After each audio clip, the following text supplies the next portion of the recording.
Okay, so we need the tools. We need the hard foam roller, short one. We need this fit ball.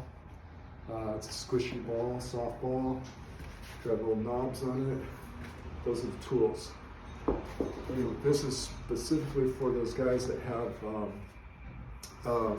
stenosis, and the stenosis is causing the legs to get numb. But what we have to do while we're releasing the low back, it's adapted so much that the fascia gets really tight and glitchy in here, so you got to do the legs and back and then deep in the psoas muscles. So get the foam roller, just like so. Start off with the calves. You tighten up, toe up, put some weight on here, lift yourself up a little bit here, and you roll right through this area. Do about 10 times. It's my money, why can't I? Go about 10 times through that calf. Then you can go ahead and pump Probably because I don't sit the at ankle. the seats to tell them that. Kind of floss it. Do that about 10 times. Do both legs. Then you can come up and do the hamstring. Same thing. You put some extra weight on it. You go roll up and down this area. You kind of lean in a little bit. Got the inside hamstring. No? And you get the outside. Sometimes it may feel like you're going to cramp a little bit, so you just release that a little bit so it doesn't cramp. Because I'm going to call them. So now you did the calf, the hamstring.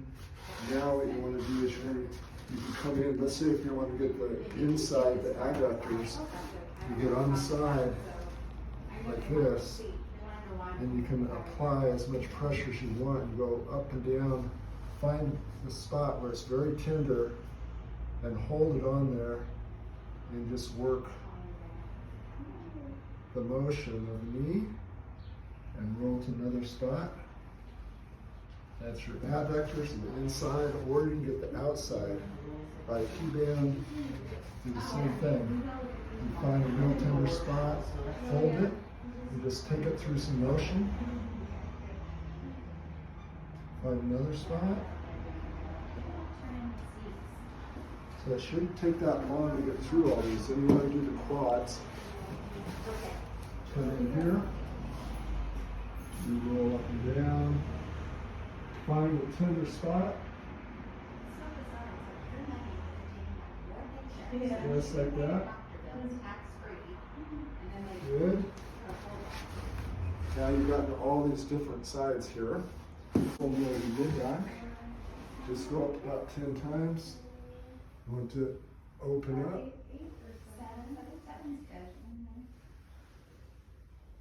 And go about 10 times this way. You're going to stay mostly up in the mid-back thoracic all the way to the thoracolumbar junction here. Now, real important, one of the most overlooked areas is to get this ball in from the front muscles, the psoas muscles, in here. So you're going to come in here. You're going to put the belly button and your hip right in between is where you're going to get this. And you find a tender little spot in there. You're going to feel the pressure. You want to hold that in there for about 30 seconds. You can go longer if you want. Then you want to find another little spot. You can get some of the motion in the leg if you want. And you do both sides. So this whole thing that we did should take about 5-7 minutes to do before you start your walk. And these are for those people that have the spinal stenosis. So this will free up all that fascia in those areas.